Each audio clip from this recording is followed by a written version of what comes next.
सभी प्यारे छात्रों का एक बार फिर से स्वागत है। और प्रश्नावली 4.1 में आगे बढ़ते हुए अब हम करेंगे प्रश्न क्रमांक 2 का ये चौथा सवाल। तो चौथे सवाल में हमें एक स्थिति दी गई है और इस स्थिति को पढ़ के हमें एक वर्ग समीकरण बनाना है, जैसा कि क्वेश्चन 2 में बोला गया है।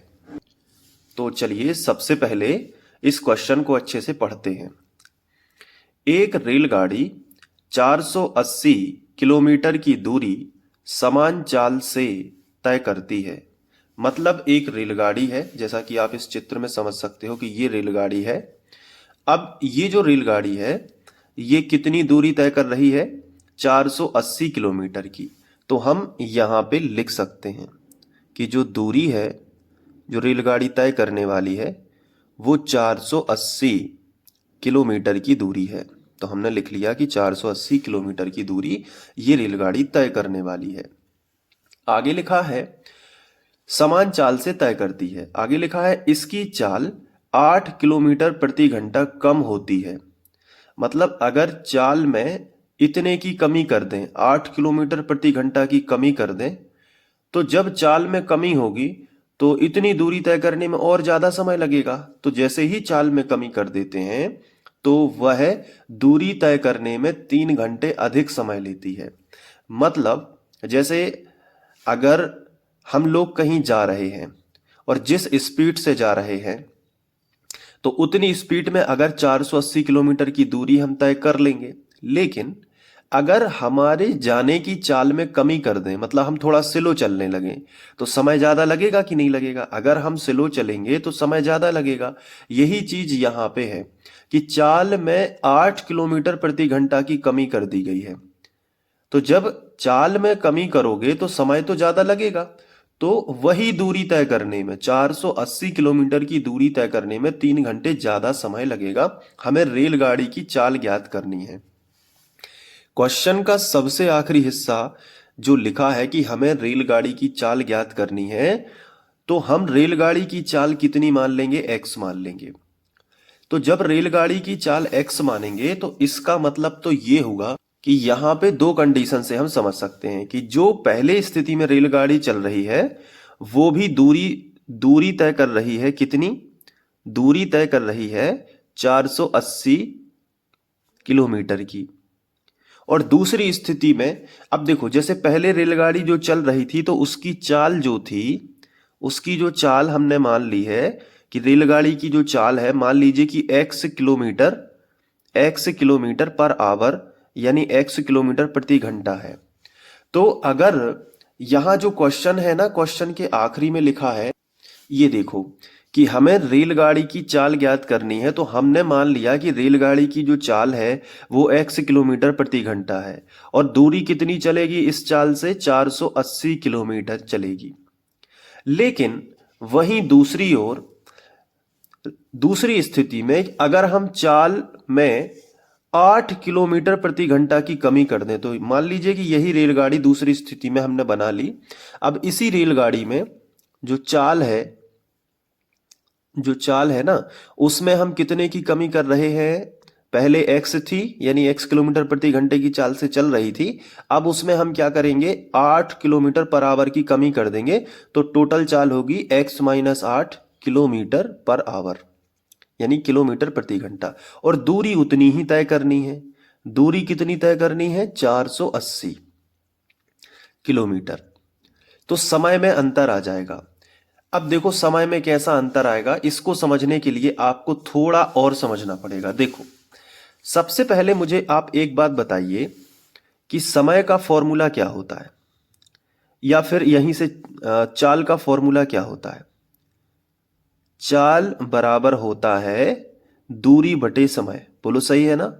चाल का सूत्र याद कर लेना, चाल का सूत्र होता है दूरी बटे समय। तो यहां से हम समय का फॉर्मूला भी निकाल सकते हैं। चाल को नीचे पहुंचा दो, समय ऊपर आ जाएगा, त्रिज्या गुणा करेंगे तो समय ऊपर चला जाएगा। तो चाल की जगह पे हमने लिख दिया समय, तो समय की जगह पे हम लिख सकते हैं चाल। तो दूरी बटे क्या हो जाएगा? चाल। अब देखो क्या हो रहा है। दूरी, पहली स्थिति में दूरी कितनी है? 480। तो स्थिति 1 लगा देते हैं कि पहली स्थिति में दूरी कितनी है 480, चाल कितनी है x। तो ये दूरी बटे चाल पहली स्थिति का समय आ गया। ये पहली स्थिति का क्या है, समय है, क्योंकि ये समय के बराबर है ना। तो पहली स्थिति का समय इतना है, लेकिन दूसरी स्थिति में दूरी कितनी है, दूरी अभी भी 480 चल रही है ट्रेन, लेकिन चाल कितनी हो चुकी है x-8। ये देखो x-8 चाल हो चुकी है। तो सबसे पहले हमें आखिरी हिस्सा पढ़ना है कि हमें रेलगाड़ी की चाल ज्ञात करनी है, तो हम यहीं से शुरुआत करेंगे। हम लिखेंगे माना रेलगाड़ी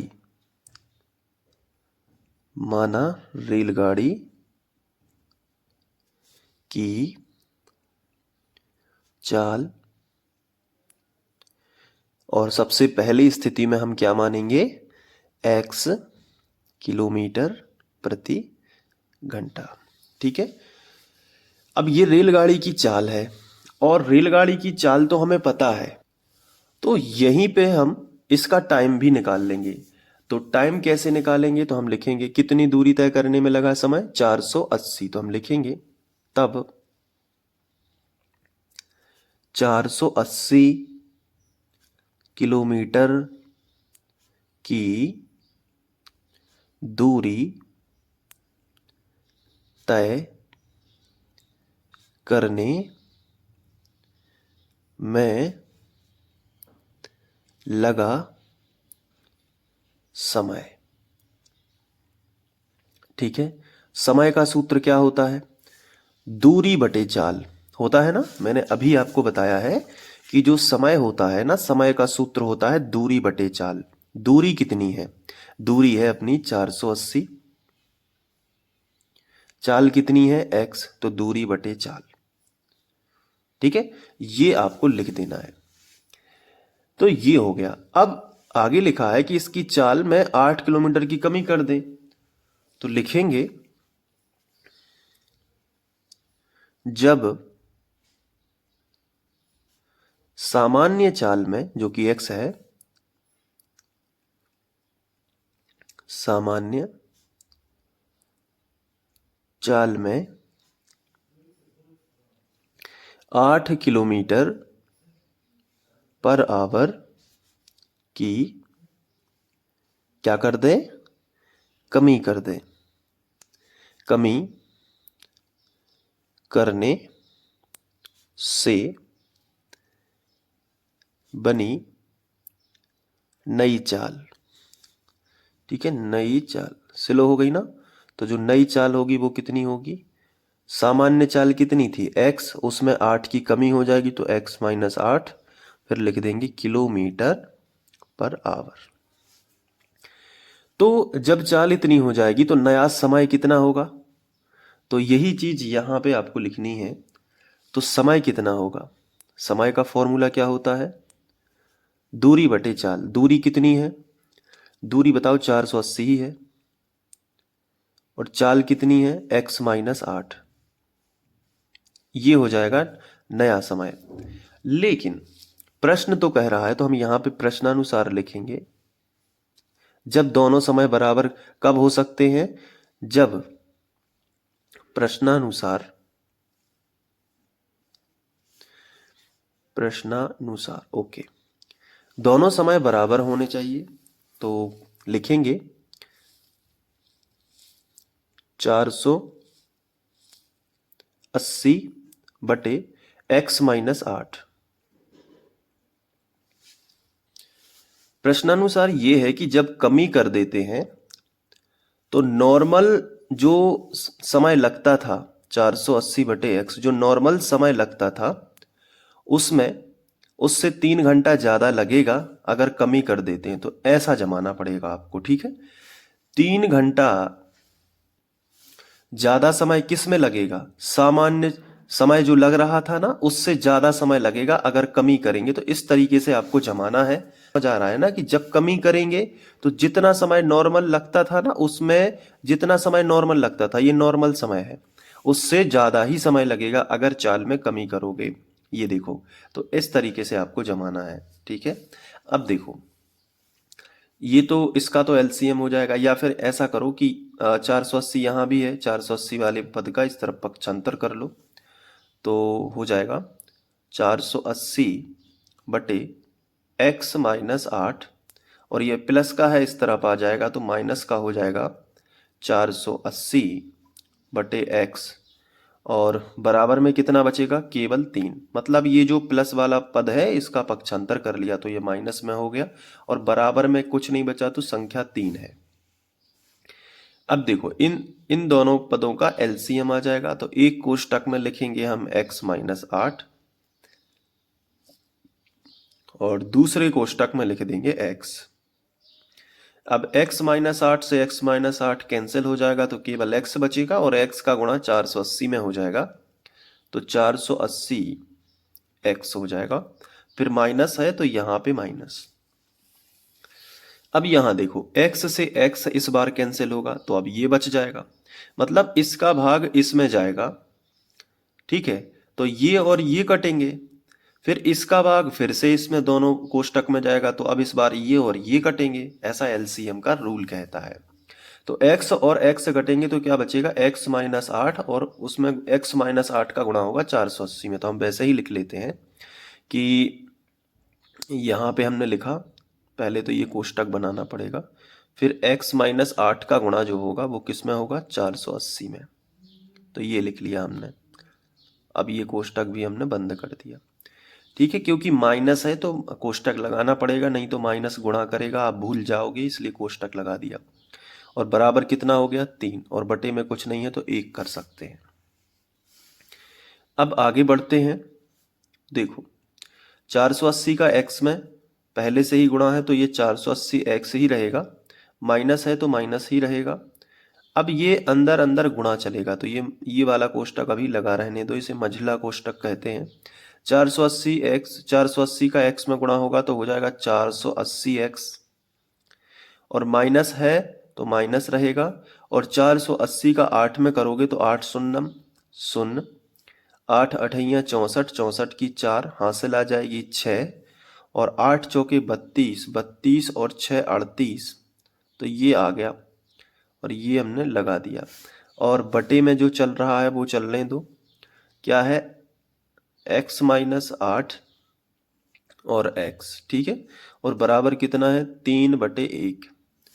अब क्या होगा, माइनस से गुणा हो जाएगा, तो अगले स्टेप में आएगा 480 माइनस, माइनस का गुणा करेंगे तो ये प्लस का 480 माइनस का हो जाएगा, तो 480x, और माइनस माइनस हो जाएगा प्लस, और ये हो जाएगा 3840। और बटे में कितना आएगा, तो बटे में आएगा x माइनस 8, और यहाँ पे आ जाएगा x। अब बराबर क्या है, 3/1। अब देखो आप बहुत ध्यान से समझना कि 480 यहाँ पे x था तो x हम बना नहीं पाए, x हो गया, तो 480 और 480 कट गया, तो बचेगा क्या, ये बटे ये, यानी 3840 बटे x माइनस 8, और x बचेगा, और बराबर हो जाएगा 3/1। अब करेंगे त्रियक गुणा, तो इसका इसमें और इसका इसमें, तो देखो 3 का करोगे तो देखो इसमें एक चीज है, इन दोनों का हमें गुणा करना है पहले, फिर 3 का करना है। तो चलो फिर 3 का गुणा होगा किसमें, x माइनस 8 और x में, और बराबर क्या है, 3840, 3840। अब देखो 3 का गुणा x में हो गया तो क्या हो गया, 3x, तो 3x का गुणा करेंगे कोष्टक में x माइनस 8 में, और बराबर 3840। यहीं पे कर लेते हैं, 3x का x में करोगे तो आ जाएगा 3x वर्ग, क्योंकि x का बस x वर्ग हो जाएगा, माइनस है तो माइनस, और 8 दिया 24x, और ये प्लस वाली संख्या इस तरफ ले आते हैं तो माइनस की हो जाएगी 3840, और बराबर 0, और ये एक वर्ग समीकरण बन जाएगा। अगर इसमें 3 का भाग जा रहा है तो दे सकते हैं, तो 3 का जा रहा है तो पूरे समीकरण में 3 से भाग करने पर, पूरे समीकरण में 3 से भाग करने पर चलिए, तो यहाँ 3 से जाएगा तो देखो ऐसे होगा। पहले मैं पूरा लिख लेता हूँ। ये देखो, ये लिख लिया पूरा। अब यहाँ 3 से भाग कर दिया, यहाँ 3 से भाग कर दिया और यहाँ 3 से भाग कर दिया। 3 से 3 कट गया तो क्या बचा, एक्स वर्ग। और 3 8 है 24, तो 8x माइनस 3 एकम 3, 3 दूनी 6, बचा 2, 3 8 है 24, 0, यानी 1280 बराबर 0। ये जो है आपका एक द्विघात समीकरण होगा। तो दी गई स्थिति का यही द्विघात समीकरण है, ऐसा लिख लेना। दी गई स्थिति का अभीष्ट द्विघात समीकरण x वर्ग माइनस 8x माइनस 1280 बराबर 0 होगा। तो ये सवाल ऐसे करना है। तो थोड़ा सा लंबा चौड़ा सवाल था, लेकिन समझ में आ गया होगा। अब आपको अच्छे से नोट कर लेना है, तो यहाँ से मैं दिखा देता हूँ। यहाँ से नोट करना है, इसके बाद यहाँ पे, फिर यहाँ, फिर यहाँ पे। ठीक है, चलिए अब आगे बढ़ेंगे। नेक्स्ट वीडियो आपको प्लेलिस्ट के अंदर मिलेगा, जिसकी लिंक यहाँ पे लगा दूंगा या फिर डिस्क्रिप्शन में होगी। Thank you.